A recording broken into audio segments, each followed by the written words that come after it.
The biggest World Cup in history has just kicked off.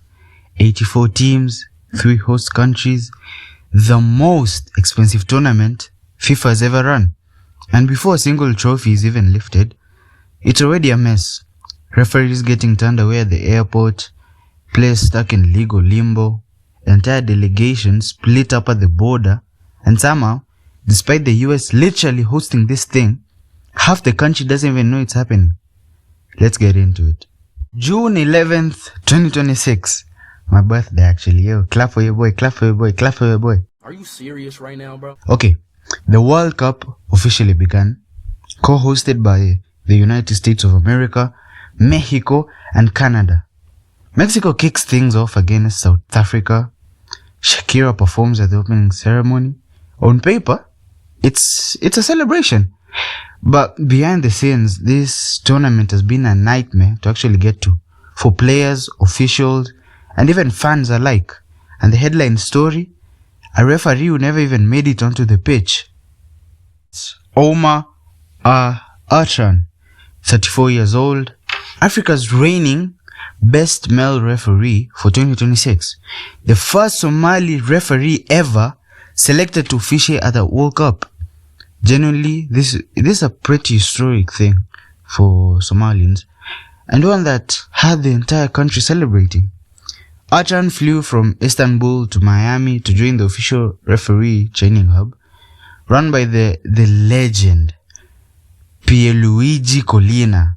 Now, if you know, you know. Now, this hub is mandatory. Every World Cup official has to be there for training, prep, and security clearance. Now, Artan landed in Miami on a Saturday. He posted online that he was heading in, full of excitement.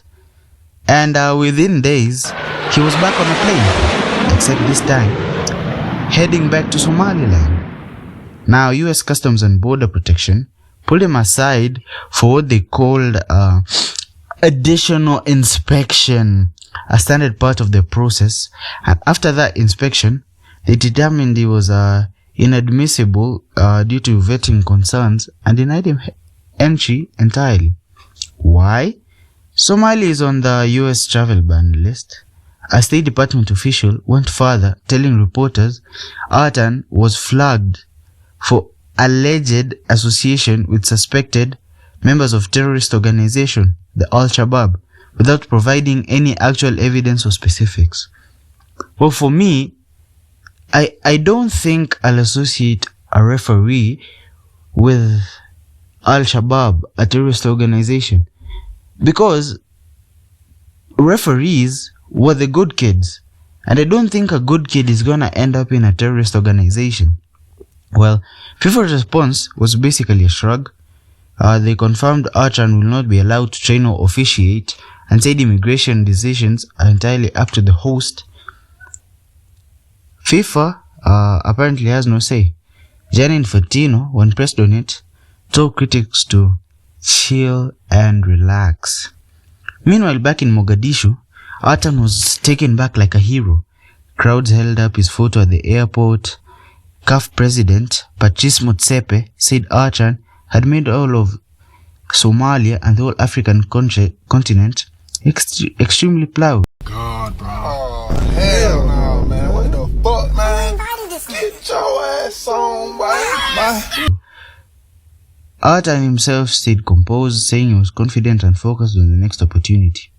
And here's the twist that makes this even more ridiculous. UEFA stepped in, and almost immediately, they announced that Artan will officiate the UEFA Super Cup final in August. PSG versus Aston Villa, which will be held in Salzburg in Austria.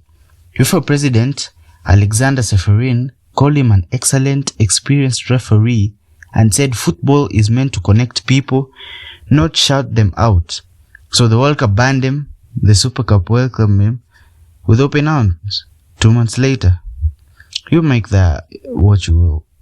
Well, here's the thing. The Somali referee wasn't an isolated case. This World Cup has had visa and border chaos hitting almost every region of the world, all in the final days before kickoff. Now, let's head to Iraq. Striker Ayman Hussein was eventually let into the country, But Iraq's team photographer, Tala Salah, wasn't so lucky. He was detained for over 10 hours, had his phone searched and questioned extensively, and was ultimately denied entry completely. One Iraqi official reportedly asked the obvious question out loud: why is America hosting the World Cup if it's this hostile to foreign nationals trying to attend it? Let's head to their neighbors, Iran. It's been a slow burn for months, tangled up with the broader US-Israel-Iran conflict. The US eventually granted visas to all of the Iran players, but only days before their first match. Meanwhile, the Iranian Football Federation says roughly 15 officials and staff members, including key managerial and administrative personnel, were denied visas entirely. The players got in, the people who ran the team logistically, mostly locked up. Let's head to Europe, to Switzerland, the land of the cheese and the chocolates. Their striker, Breel Embolo, ran into his own mess. His travel authorization got flagged for additional review over an old 2023 legal case in France involving threats for which he'd received a suspended fine. He ended up having to make an emergency visit to the US Embassy in Bern just to get cleared in time to join his squad, arriving late. Haiti, the midfielder, Woodensky Pierre, had his visa approved eventually, but the way it took so long, he missed a pre-tournament friendly against New Zealand entirely. Imagine being a professional athlete and your own travel paperwork benches you before even the tournament even starts. Now let's go to Africa, to SA. The squad had a farewell party in Johannesburg, fully expecting to fly out, then got grounded because several players didn't have travel clearance for Mexico sorted in time. A celebration turned into a delay on the tarmac. Also fans, it's not even just players and officials. Supporters from Morocco and Scotland, people spent thousands of dollars on flights, hotels and tickets for what's already the most expensive World Cup ever, have reported having their travel documents denied or revoked days before they were set to fly. The UN Human Rights Commissioner, Volker Turk, actually called for what he described as a massive rethink of the US immigration policy, saying he hoped issues around racial profiling and immigration enforcement wouldn't keep affecting the tournament the way they already had. To FIFA's credit, they did get the US government to drop one particularly outrageous proposal, a 15,000 visa bond that was specifically targeted travelers from several African nations. So that's something, I guess. On a lighter note, this is the part where it gets comedic. After all of that, the border drama, the denied ref, the detained photographers, the grounded teams, you'd think the host nation would at least be hyped to watch.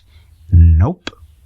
An Emerson College poll conducted just days before kickoff found that 45% of Americans say they have zero interest in the World Cup. Only 22 said they're very interested, a third said somewhat. Bloomberg ran their own poll and found more than half of the US adults say they're unlikely to watch a single one of the 104 tournament games on TV. Only 13 said they're absolutely certain to tune in.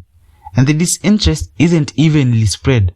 It's split hard along age and demographics line. Only 10% of America over 70 say they're very interested, compared to 43% of people in their 30s.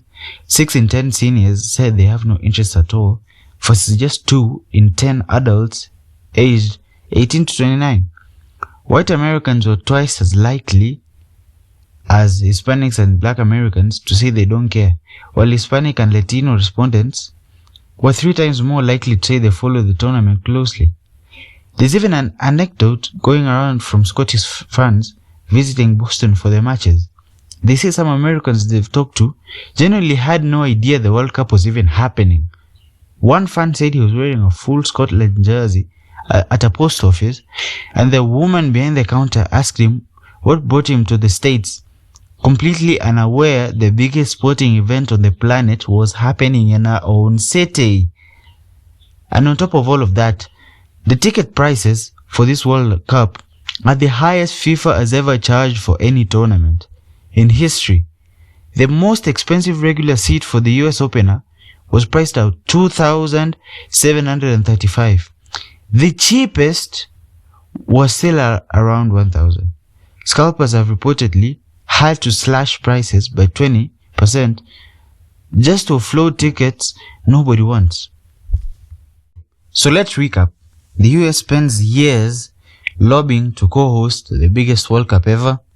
Refs get denied entry over vague vetting concerns.